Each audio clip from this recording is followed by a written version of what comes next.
अस्सलाम वालेकुम स्टूडेंट्स, उम्मीद करता हूँ आप खैरियत से होंगे। स्टूडेंट्स, अगर आप एफएससी प्री इंजीनियरिंग कर रहे हैं या आईसीएस कर रहे हैं तो you are on the best place, because इस चैनल पे बेटा हम आपके तमाम सब्जेक्ट्स की, खा वो कंप्यूटर हो, फिज़िक्स, मैथ, इवन के आर्ट सब्जेक्ट के भी बोर्ड के लिहाज से कंप्लीट प्रिपरेशन करवाएंगे। तो क्योंकि बुक्स नहीं हैं, नोट्स नहीं हैं, फिर लेक्चर्स की कमी है, तो इस चैनल पे बेटा प्रॉपर जो है एक बोर्ड के लिहाज से फुल मार्क्स की प्रिपरेशन करवाई जाएगी। तो आपने वीडियो को ज़रूर लाइक कर देना है। जो बच्चा चैनल पे नया आया है, चैनल को आपने सब्सक्राइब भी ज़रूर कर लेना है। अच्छा बेटा, इस वीडियो में हम 1.1 के फर्स्ट 5 क्वेश्चन करेंगे। तो बाकी नेक्स्ट वीडियो में ये हमारे पहले 5 क्वेश्चन इस वीडियो का टारगेट है, तो इनको करें। नेक्स्ट वीडियो फिर 6 और 7 की होगी, और इसी तरह आपके लिए लेक्चर्स जो हैं अपलोड होते रहेंगे। बेटा वीडियो को ज़रूर लाइक कर देना है। तो चले लेक्चर शुरू कर देते हैं। अस्सलाम वालेकुम स्टूडेंट्स। आज हम जो न्यू बुक है फर्स्ट ईयर की मैथमेटिक्स की, उसका फर्स्ट चैप्टर हम पढ़ेंगे, यानी कि फर्स्ट यूनिट पढ़ेंगे, जो कि कम्प्लेक्स नंबर है। तो कम्प्लेक्स नंबर बेसिकली एक ऐसा नंबर होता है जो कि मर्जर होता है रियल एंड इमेजिनरी पार्ट का। तो क्वेश्चन के अंदर जहाँ पे आपको नजर आएगा कि जिसके साथ आयोटा नहीं लिखा हुआ, जस्ट लाइक दिस, जिसके साथ आयोटा नहीं लिखा हुआ वो आपका रियल पार्ट होता है, और जिसके साथ आयोटा लिखा होता है वो इमेजिनरी पार्ट होता है। तो पहला क्वेश्चन हम सॉल्व करते हैं। क्वेश्चन नंबर 1 जो है हमारा वो ये है कि आपने सिंप्लीफाई करना है। ठीक है, तो फर्स्ट क्वेश्चन क्या है, आयोटा की पावर 9। तो हम क्या करेंगे, हम आयोटा की पावर 9 को ब्रेक करेंगे। आपने क्या करना है, आपने हमेशा आयोटा की पावर जो है वो इवन बनानी है। इवन मतलब जो 2 के टेबल में आए। उसकी रीजन ये है बेटा कि आयोटा जो है, आयोटा -1 जो है अंडर रूट, वो आयोटा के इक्वल होता है। अगर मैं बोथ साइड स्क्वायर लेता हूं तो देखिए यहाँ आयोटा स्क्वायर की वैल्यू क्या आ गई, -1। तो इसी वजह से आपने स्क्वायर बनाना है या फिर इवन नंबर बनाना है। तो देखिए 9 के बिल्कुल नजदीक क्या है, 8 है। तो मैं क्या करूंगा, मैं 9 को 8 इंटू 1 बना लूंगा। दोनों की बेसिस से मैं पावर ऐड होंगी, दोबारा 9 आएगा। तो मैंने आयोटा की पावर जो 8 है उसको मैंने ब्रेक किया कैसे, 2 की पावर 4, क्योंकि पावर आपस में मल्टीप्लाई होती है तो 8 ही आएगा इंटू आयोटा। तो देखिए आयोटा स्क्वायर -1 के इक्वल होता है, ऊपर ये 4 आ गया इंटू आयोटा। और एक बात आपने याद रखनी है बेटा, ब्रैकेट के अंदर अगर माइनस हो और ऊपर पावर जो है इवन हो तो उसका आंसर जो है वो पॉजिटिव आता है। ये देखें, अगर किसी ब्रैकेट के अंदर माइनस हो, पावर ऑड हो तो आंसर माइनस, अगर पावर 8 हो यानी कि इवन हो तो उसकी पावर जो है वो क्या आएगी, 1 आएगा उसका आंसर। तो इसी तरह ही मैंने -1 की पावर 4 जो है 1 आ गया इंटू आयोटा, 1 से मल्टीप्लाई किया तो वो आपके पास आयोटा आंसर आ गया। ठीक है बेटा, अभी हम करते हैं सेकंड क्वेश्चन। तो सेकंड क्वेश्चन जो है वो क्या है, आयोटा की पावर 17। तो देखिए इसी तरह ही 17 को ब्रेक कर लिया, 17 के नजदीक क्या है, 16। तो मैंने उसको 16 इंटू आयोटा कर लिया। सिंपल सी बात है बेटा, अगर आप किसी भी क्वेश्चन को या किसी की वैल्यू जो है, अगर उसकी पावर को ऑड को इवन बनाना हो तो उसमें +1 करते हैं। जैसे 3 है, उसमें +1 करेंगे तो आपके पास क्या आ जाएगा, 4 आ जाएगा। तो इसी तरीके से मैंने 17 को 16 इंटू 1 लिख लिया।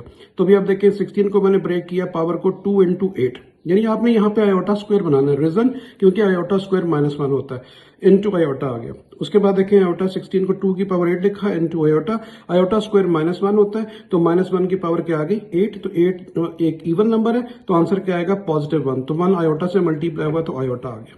ठीक है बच्चों, समझ आ गई। अच्छा, अभी हम आते हैं थर्ड पार्ट की तरफ। तो थर्ड पार्ट जो है हमारा है माइनस आयोटा की पावर 19। तो मैं क्या करूंगा, आप 19 पावर है तो डेफिनेटली जो है वो नेगेटिव आंसर आता है, तो मैं नेगेटिव बाहर कर दिया, ब्रैकेट ऑफ कर दी। उसके बाद देखिए 19 फिर 18 के ज्यादा नजदीक है तो मैंने उसको आयोटा इंटू 18 लिख लिया, -7 लिख दिया। अभी 18 को फिर उसी तरह ब्रेक किया, 2 की पावर 9। तो आयोटा स्क्वायर जो है वो -1 होता है, तो -1 की पावर 9। तो पावर जो है वो क्या है, ऑड है, तो आंसर किस में आएगा, माइनस में आएगा। तो माइनस, जब माइनस आयोटा से मल्टीप्लाई हुआ तो आयोटा आ गया। तो सेकंड पार्ट का आंसर भी आयोटा आ गया। अभी हम मूव करते हैं जो है वो फोर्थ पार्ट की तरफ। फोर्थ पार्ट जो है ना इंपॉर्टेंट भी है, इसको आपने अच्छे तरीके से समझना है। वो क्या है, -1 की पावर -20/2। ठीक है, अभी मैंने यहां पे लिख दिया, we know that -1 under root जो है वो आयोटा के इक्वल होता है। तो मैंने क्या किया इसमें सबसे पहले इस पावर को ब्रेक किया, ये आ गई -1, ये लिखा हुआ है बेटा, ये मैंने 1/2 को अलग कर दिया, -21 को अलग कर दिया। अगर आप ये वाली बड़ी ब्रैकेट को ऑफ करते हैं, दोनों को मल्टीप्लाई करें तो देखिए -21/2 ही आएगा। ठीक है जी, समझ आ गई। अच्छा, अभी हमने क्या करना है स्टूडेंट्स, ये देखें -1 है और ऊपर क्या लिखा है 1/2। 1/2 आपको पता है अंडर रूट के इक्वल होता है, तो मैंने 1/2 की बजाय क्या लिख दिया अंडर रूट, और पावर दोबारा आ गई -21। अभी आप देखें -1 जो अंडर रूट है उसको मैं वो किसके इक्वल है, आयोटा के, तो इसकी जगह मैंने क्या लिख दिया आयोटा, उसकी पावर आ गई -21। तो आप जब भी किसी भी अलजेब्रिक एक्सप्रेशन को सॉल्व कर रहे हो, कोशिश करें किसी भी वेरिएबल की पावर अगर नेगेटिव है तो उसको पॉजिटिव बनाएं। तो मैं इसको नीचे ले आया, इसकी पावर +21 हो गई। ठीक है जी, फिर वही बात है 21 एक ऑड वैल्यू है, इसको इवन बनाने के लिए 21 जो है वो 20 के ज्यादा नजदीक है, मैंने इसको 20 इंटू आयोटा लिख लिया। ठीक है, यानी 20 आयोटा और 1 आयोटा। तो इसको फिर आपने कैसे ब्रेक किया 20 को, आपको अंदर 2 चाहिए, 2 की पावर 10, तो देखिए 20 होती इंटू आयोटा, तो 1 डिवाइड बाय आयोटा स्क्वायर -1 के इक्वल होता है, पावर आ गई 10। ठीक है जी, समझ आ रही है ना। तो अभी आप देखें पावर जो है वो इवन है, इसका मतलब है 2 के टेबल में आती है, आंसर +1 आएगा, तो इसका आंसर +1 आ गया इनटू आयोटा। आयोटा को 1 से मल्टीप्लाई किया तो आयोटा आ गया। आपने जब भी अपना फाइनल आंसर लिखना है बेटा, तो आपने कोशिश करनी है कि डिनोमिनेटर में जो है वो आयोटा ना हो। तो मैं क्या करूंगा, इसको आयोटा से मल्टीप्लाई और डिवाइड कर दूंगा। आयोटा को 1 से मल्टीप्लाई किया आयोटा आ गया, आयोटा को आयोटा से मल्टीप्लाई किया आयोटा स्क्वायर, और ये आ गया आयोटा। और आपको सबको पता है कि आयोटा स्क्वायर किसके इक्वल होता है, -1 के। तो iota divide by -1 basically minus iota ही है। तो इस तरह आपका कम से कम फर्स्ट क्वेश्चन जो है वो कंप्लीट हुआ। अभी हम क्वेश्चन नंबर 2 करेंगे, वो एक्सरसाइज 1.1। इसमें लिखा हुआ है उसने क्वेश्चन में, prove that z conjugate is equal to z। तो आपने बच्चों याद रखना है कि जो ये ऊपर लाइन होती है ये कॉन्जुगेट की होती है। तो कॉन्जुगेट बहुत आसान होता है। कोई भी अगर आप कॉम्प्लेक्स नंबर लेते हैं, जैसे देखें मैंने लिखा हुआ है, क्वेश्चन को पढ़ते हैं दोबारा से, prove that z conjugate is equal to z। ये जो IFF लिखा होता है मैथमेटिक्स में से, इसे पढ़ते हैं if and only if, if and only if z is real. If and only if का मीनिंग ये होता है स्टूडेंट्स कि आपने इसे दोनों तरह से प्रूव करना है। मतलब प्रूव क्या करना है कि z कॉन्जुगेट जो है वो z के इक्वल है, एज वेल एज z जो है वो z कॉन्जुगेट के इक्वल है। मतलब आपने इसे पहले z कॉन्जुगेट को z प्रूव करना है, फिर z को z कॉन्जुगेट प्रूव करना है, यानी दोनों तरफ से अगर लिखा हो इफ एंड ओनली इफ, इसका मीनिंग ये है। तो रियल आपको पता है कि आपका आंसर क्या आना चाहिए, रियल मतलब जिसके साथ आयोटा नहीं लिखा होता, जो रियल पार्ट होता है कॉम्प्लेक्स नंबर का। तो जब भी क्वेश्चन के अंदर कोई भी वैल्यूज ना दी जाए z की, तो आपने हमेशा z को क्या लेना है x प्लस आयोटा y। ठीक है, आपने ये लेना है। सबसे पहले तो आप लिखेंगे if z is a real number, then z क्या आ गया x प्लस आयोटा y। ये आपको पता है जनरल फॉर्म है किसकी, कॉम्प्लेक्स नंबर की। ठीक है, साथ आपने लिख देना है but z is a real, क्योंकि उसने क्वेश्चन में रियल की बात बोली है। तो जब रियल बोल लिखेंगे तो इसका मतलब है हम इमेजिनरी पार्ट को बीच में से खत्म कर देंगे। तो उसको लिखने का तरीका क्या है, आप 0 आयोटा लिख लें, यानी x प्लस 0 आयोटा। ठीक है, इसके साथ 0 इसलिए लिखेंगे, 0 के अलावा कोई नंबर आप लिख नहीं सकते। अगर आप 0 के अलावा 1 लिखेंगे, 2 लिखेंगे, 3 लिखेंगे, वो तो 2 आयोटा बन जाएगा। तो आपने क्या लिखना है, इसको 0 आयोटा। इसका मतलब ये है कि इसमें इमेजिनरी पार्ट नहीं है, सिर्फ रियल पार्ट है। बात समझ आ गई बेटा। तो अभी आप देखें आ जाते हैं किसकी तरफ, z कॉन्जुगेट की तरफ। तो z का कॉन्जुगेट आप लेंगे तो उसमें भी डेफिनेटली आपको पता क्या होता है, अब उसका वो होता है x माइनस y आयोटा। तो फिर आपने क्या किया, आपने इमेजिनरी पार्ट को दोबारा से 0 कर दिया, क्योंकि आपने उसने क्वेश्चन के अंदर गिवन है कि z जो है वो एक रियल नंबर है, तो रियल में आपने इमेजिनरी पार्ट को 0 कर देना। तो देखें यहाँ पे z की वैल्यू क्या आ गई x, और यहाँ पे z कॉन्जुगेट की वैल्यू क्या x, यानी दोनों बराबर हो गए। तो ये हमने प्रूव कर दिया कि z कॉन्जुगेट जो है वो z के इक्वल है।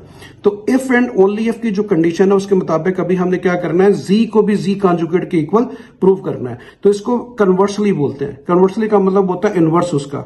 अभी इनवर्स मतलब अभी आपने दोबारा लिखा उसी को, z conjugate is equal to z। तो z आपने कॉन्जुगेट लिया x माइनस आयोटा y। मैंने आपको बोला कॉन्जुगेट पे मेन जो कॉम्प्लेक्स नंबर होता है उसका साइन चेंज करते हैं, और z क्या आ गया, x प्लस आयोटा y। तो अभी आप देखें, अगर मैं इन दोनों वैल्यूज को लेफ्ट पे ले आता हूं, तो दोनों को लेफ्ट पे लेकर आ गया, तो माइनस एक्स और प्लस एक्स दोनों कैंसिल हो गए, माइनस आयोटा वाई माइनस का 2 iota Y is equal to 0 आ गया। अभी आप देखें -2 आयोटा को जब राइट पे लेके जाऊंगा डिवाइड होगा, तो 0 upon something is equal to क्या होता है, 0। तो अभी आप देखें y की वैल्यू क्या आ गई, 0। तो 0 क्या है, बेसिकली एक रियल नंबर है, तो z जो है वो रियल आ गया। तो इस तरह हमने इसको दोनों तरह से प्रूव कर दिया। तो ये हमारा जो है वो क्वेश्चन नंबर 2 जो है वो कंप्लीट हुआ। उसके कोई पार्ट्स नहीं थे, एक इंडिपेंडेंट क्वेश्चन था। अभी आप देखें क्वेश्चन नंबर 3। तो क्वेश्चन नंबर 3 जो है उसमें हमने क्या करना है, क्वेश्चन नंबर 3 में लिखा हुआ है फॉर जी, ये साइन होता है बिलोंग्स टू का। जी आपको पता है किसे कहते हैं, कॉम्प्लेक्स नंबर को। फॉर जी जो है वो क्या है, बिलोंग करता है कॉम्प्लेक्स नंबर से, और फिर वो कह रहा है शो दैट, शो क्या करना है कि दोनों साइड्स इक्वल है। तो हम क्या करेंगे, सबसे पहले मैंने आपको वही बोला हुआ है क्वेश्चन के अंदर, जब भी कोई जी की वैल्यू ना दी जाए तो आपने हमेशा जी को क्या लेट करना है, एक्स प्लस आयोटा वाई, और उसके बाद डेफिनेटली क्या होगा, जी कॉन्जुगेट क्या होगा, एक्स माइनस आयोटा वाई, क्योंकि मैं आपको बता चुका हूं जब भी आपने जी का कॉन्जुगेट लेना है तो आपने इमेजिनरी पार्ट का साइन चेंज कर देना है। ठीक है स्टूडेंट्स, अभी हम लेते हैं लेफ्ट हैंड साइड। तो लेफ्ट साइड क्या है, जी प्लस जी कॉन्जुगेट बाय 2, लिख लिया। अभी अपने वैल्यूज लगाई, जी की वैल्यू क्या है, एक्स प्लस आयोटा वाई, लिख लिया, ये आ गया प्लस। उसके बाद देखें क्या लिखा हुआ है, जी कॉन्जुगेट, तो जी कॉन्जुगेट की वैल्यू क्या है, X minus iota Y divide by 2। अभी आप देखें ये दोनों वैल्यूज कैंसिल हुई, एक्स प्लस एक्स क्या आ गया, 2x डिवाइड बाय क्या आ गया, 2, तो 2 से कैंसिल हुआ, आपके पास क्या आ गया, x आ गया। अभी हम आएंगे राइट साइड की तरफ। तो राइट साइड हमारी क्या है, इसे कैसे रीड करेंगे, रियल पार्ट ऑफ z। तो मैंने यहां पे क्या लिखा, मैंने यहां पे लिखा राइट साइड को रियल पार्ट ऑफ z। तो अभी आप देखें बेटा, मैंने लिखा रियल पार्ट ऑफ z, तो मैं चला गया किसके ऊपर, z पे पहुंच जाऊंगा। z किधर है, ये उसका रियल पार्ट क्या है, x, तो रियल पार्ट ऑफ जी क्या, एक्स। तो देखिए दोनों साइड जो है वो दोनों इक्वल आ गई, तो लेफ्ट हैंड साइड हमारी प्रूव हो गई कि वो राइट हैंड साइड के इक्वल है। ठीक है स्टूडेंट्स, इस तरह हमारा जो है वो क्वेश्चन नंबर 3 का फर्स्ट पार्ट कंप्लीट हुआ। अभी हम चलते हैं सेकंड पार्ट की तरफ। तो सेकंड पार्ट क्या है, z minus Z conjugate divide by 2 iota is equal to imaginary part of z। तो लेफ्ट हैंड साइड लिखी z minus Z conjugate by 2 iota, values लगाएं, z की वैल्यू क्या है, x प्लस आयोटा y, और z conjugate की value क्या है, x माइनस आयोटा y। ठीक है स्टूडेंट्स, तो आगे चलते हैं। तो देखिए क्या हुआ स्टूडेंट्स अभी कि x जो है वो x से कैंसिल हो गया। ठीक है, iota by 2 iota Y divide by 2 iota, तो देखिए बेटा 2 आयोटा से कैंसिल हुआ, आपके पास y आ गया। अभी हमने ली राइट साइड, तो राइट साइड क्या है, इमेजिनरी पार्ट ऑफ z। तो आप इमेजिनरी पार्ट ऑफ z लिखेंगे तो इमेजिनरी पार्ट ऑफ z क्या होता है, y, क्योंकि उसका रियल पार्ट x होता है, इमेजिनरी पार्ट y होता है। तो देखिए दोनों साइड्स इक्वल आ गई, तो आपका लेफ्ट हैंड साइड जो है वो इक्वल आ गया राइट हैंड साइड के। ठीक है स्टूडेंट, समझ आ गई। अभी हम चलेंगे इसके पार्ट 3 की तरफ। तो पार्ट 3 क्या है, ये जो दो लाइंस हैं इनको आपने याद रखना बेटा, इसको मॉडुलस भी बोलते हैं और इसको कॉम्प्लेक्स नंबर की लैंग्वेज में इसको एब्सोल्यूट बोलते हैं, एब्सोल्यूट। ठीक है, इसे पढ़ेंगे z एब्सोल्यूट का square is equal to z minus z conjugate. तो ये हमने प्रूव करना है। उसी तरह फिर हम लेट कर लिया कि भाई z जो है वो x प्लस आयोटा वाई है and z conjugate x minus iota y है। तो मैंने लेफ्ट हैंड साइड लिखी, वो क्या है, z कॉन्जुगेट का स्क्वायर। तो सबसे पहले स्क्वायर बाद में आएगा, पहले z का कॉन्जुगेट लेते हैं। तो स्टूडेंट्स आप याद रखो बेटा कि जब भी आपने किसी भी चीज का कॉम्प्लेक्स नंबर की जब आपने लेनी है वैल्यू एब्सोल्यूट, तो उसका उसमें क्या होता है, रियल पार्ट का स्क्वायर प्लस इमेजिनरी पार्ट का स्क्वायर। तो देखिए रियल पार्ट क्या है, x, उसका square plus imaginary part not iota, imaginary part, iota सिर्फ इमेजिनरी को शो करता है, पार्ट उसका y है तो y का स्क्वायर। इस फार्मूले को भी आप याद रखें हमेशा, जब भी आपने किसी कॉम्प्लेक्स नंबर का एब्सोल्यूट फाइंड करना हो तो रियल पार्ट का स्क्वायर प्लस इमेजिनरी पार्ट का स्क्वायर अंडर रूट होता है। तो ये आ गया x square plus y square. अभी आप देखिए क्वेश्चन में क्या चाहिए, स्क्वायर चाहिए, तो यहां पे मैंने क्या लिखा, स्क्वायरिंग बोथ साइड। तो आपने इधर भी स्क्वायर ले लिया, इधर भी स्क्वायर ले लिया, देखें दोनों तरफ, तो इधर स्क्वायर अंडर रूट से कैंसिल हुआ, तो हमारी लेफ्ट साइड जो है जी एब्सोल्यूट स्क्वायर जो है किसके इक्वल आ गई, x square plus y square के। ठीक है जी, अभी हम लेंगे राइट साइड। तो राइट साइड क्या है, जी इंटू जी कॉन्जुगेट। ये डॉट का मतलब होता है मल्टीप्लाई, डॉट का मतलब होता है मल्टीप्लाई। ठीक है स्टूडेंट्स, तो अभी आप देखिए हमने क्या किया, हमने सबसे पहले z लिखा और फिर डॉट z कॉन्जुगेट। अभी आप देखें इसका मतलब मल्टीप्लाई होता है, x को x से मल्टीप्लाई किया, एक्स स्क्वायर। यानी कि अगर फॉर्मूला अप्लाई कर लें ज्यादा बेहतर है। ये देखें a प्लस बी और a माइनस बी, यानी a square minus b square का फॉर्मूला बन गया। तो मैंने a ये है और b ये है, इसका स्क्वायर लिया माइनस इसका स्क्वायर ले लिया। तो अगर आपको कंफ्यूजन हो रही है फॉर्मूले की, तो आप उसे x को पहले दोनों से मल्टीप्लाई करें और फिर इसको इन दोनों से मल्टीप्लाई करें, ब्रैकेट ऑफ कर लें, वो फिर भी आंसर यही आएगा। तो ये आपके पास आ गया एक्स स्क्वायर, ये आ गया माइनस, ये आ गया आयोटा स्क्वायर, ये आ गया वाई स्क्वायर। ये आ गया x square minus iota square किसके इक्वल होता है, -1 के, y square as it is. फिर उसके बाद आ गया एक्स स्क्वायर माइनस, अब ये देखिए वाई स्क्वायर माइनस से मल्टीप्लाई हुआ तो माइनस वाई स्क्वायर, और उसके बाद माइनस इंटू माइनस के आ गया प्लस। तो देखिए x square plus y square left side भी आ गई और x square plus square right side भी है, तो दोनों साइड्स इक्वल हो गई। ये भी आपका क्वेश्चन प्रूव हो गया। ठीक है स्टूडेंट्स, अभी हम आएंगे इसके फोर्थ पार्ट की तरफ।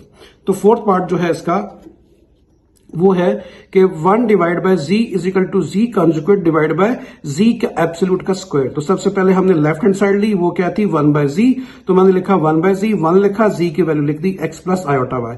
और जब भी आप याद रखिएगा बेटा in case of complex number आप क्या करेंगे कि जो अगर आयोटा आपका डिनोमिनेटर में आ गया है तो आपने हमेशा उसे रैशनलाइज करना है, ठीक है।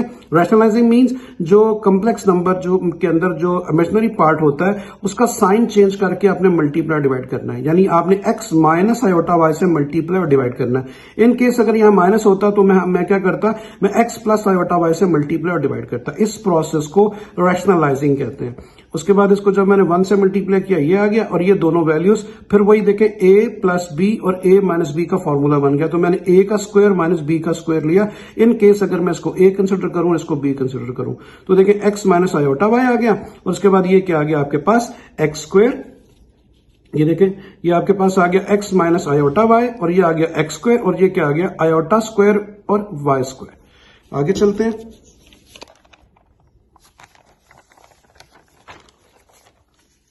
जी स्टूडेंट्स, अभी आप देखें कि ये आपके पास आ गया x minus iota Y divide by x square. तो आयोटा स्क्वायर आपको पता है -1 होता है, माइनस इंटू माइनस प्लस आ गया, तो x minus iota Y divide by x square y square. तो देखिए इस तरह आपकी लेफ्ट हैंड साइड और राइट हैंड साइड दोनों बराबर हो गई, ठीक है जी।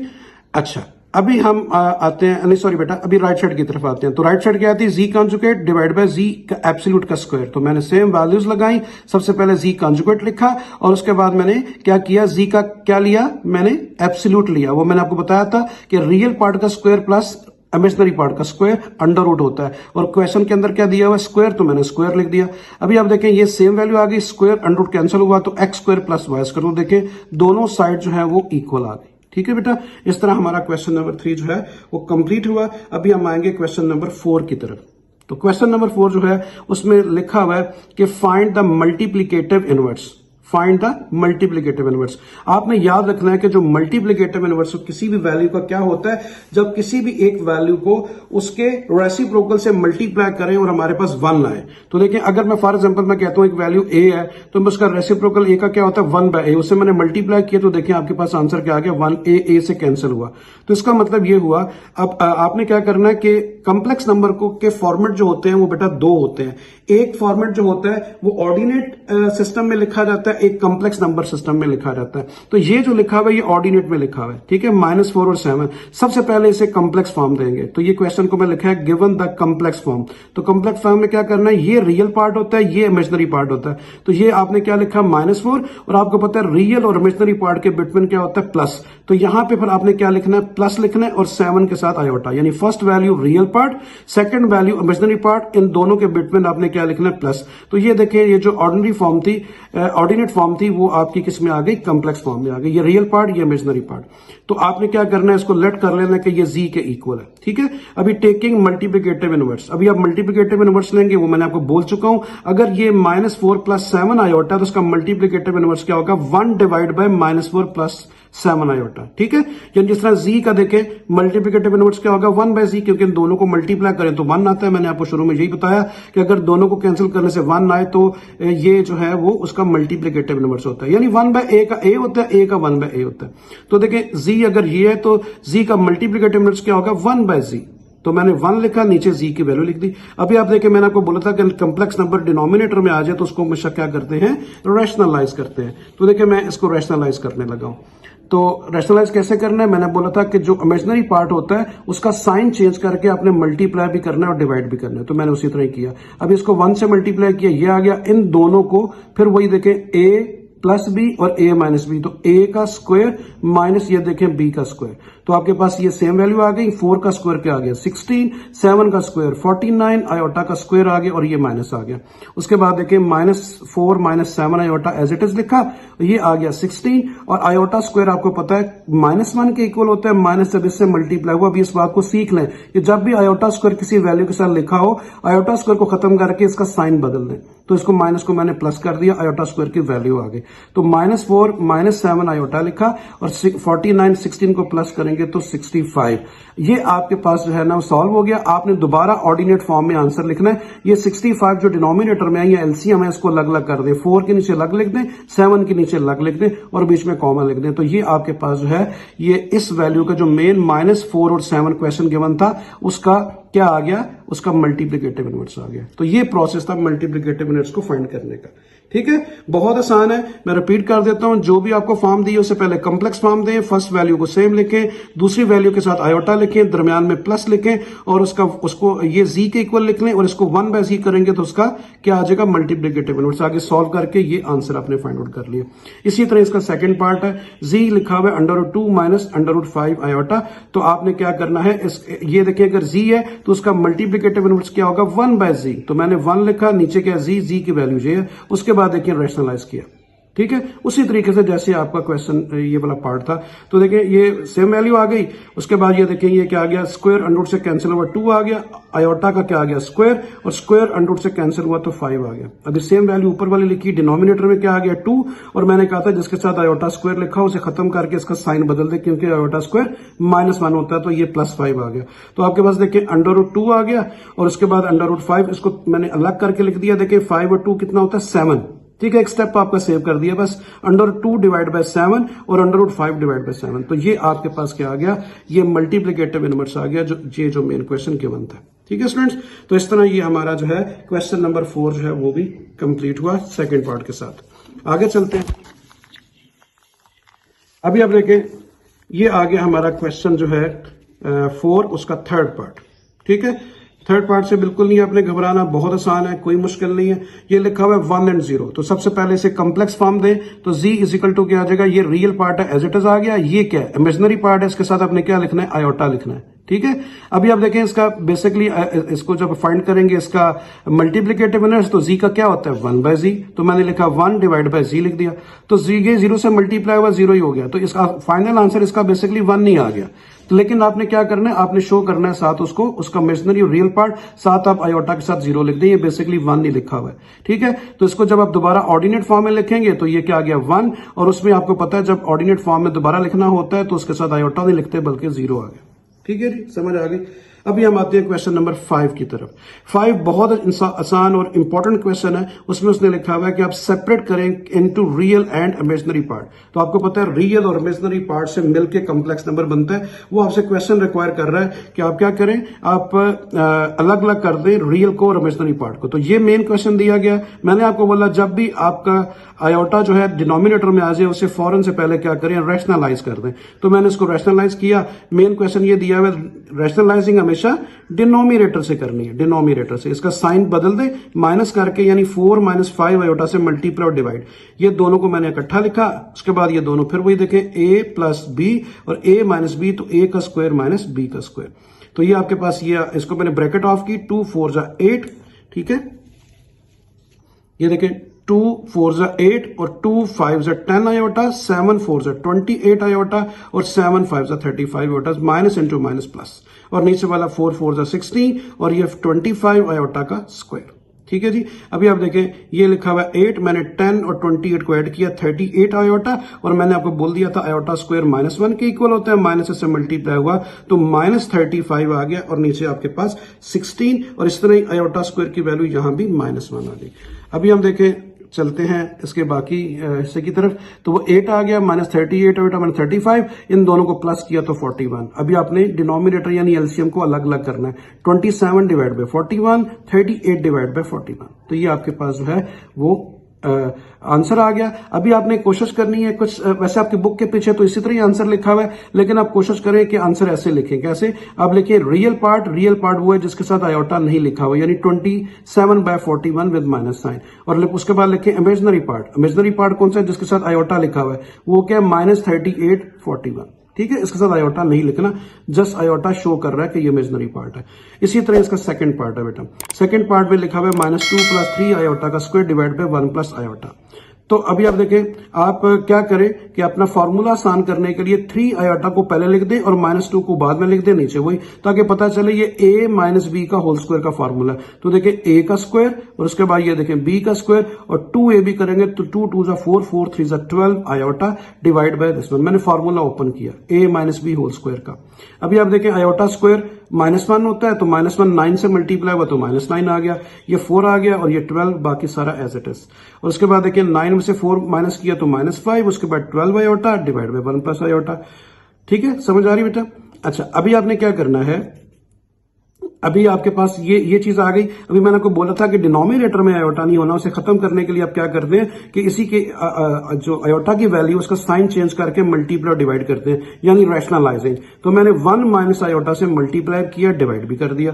तो अभी आप देखें, उसके बाद ब्रैकेट ऑफ की, 5 को 1 से मल्टीप्लाई किया, 5 को आयोटा से मल्टीप्लाई किया, 12 को 1 से मल्टीप्लाई किया, 12 को आयोटा से मल्टीप्लाई किया, और ये फिर देखें a plus b a minus b, तो a का स्क्वायर माइनस ये b का स्क्वायर आ गया। ठीक है बच्चों, समझ आ रही है स्टूडेंट? तो उसके बाद ये आ गया -5 और उसके बाद देखिए 12 में से 5 माइनस किया तो 7 आयोटा, और आयोटा स्क्वायर -1 होता है, -1 जब 12 से मल्टीप्लाई हुआ तो -12, और इधर से 1 आ गया, आयोटा स्क्वायर -1 होता है, ये भी माइनस है तो +1 हो गया। तो उसका रिमेनिंग मैंने इधर कर दिया बेटा, ये छोटी सी एक मिस्टेक हो गई थी। तो सिंपल आपने क्या करना है, आपने 12 और 5 जो है वो 17 होते हैं, तो -17 और -7 आयोटा डिवाइड बाय 2। उसके बाद रियल पार्ट को अलग करते हैं, वो क्या आएगा -17/2 रियल, और इमेजिनरी पार्ट क्या आएगा, वो आएगा 7/2 आयोटा विद -9। तो इस तरह जो है वो क्वेश्चन नंबर 5 जो है वो आपका होगा।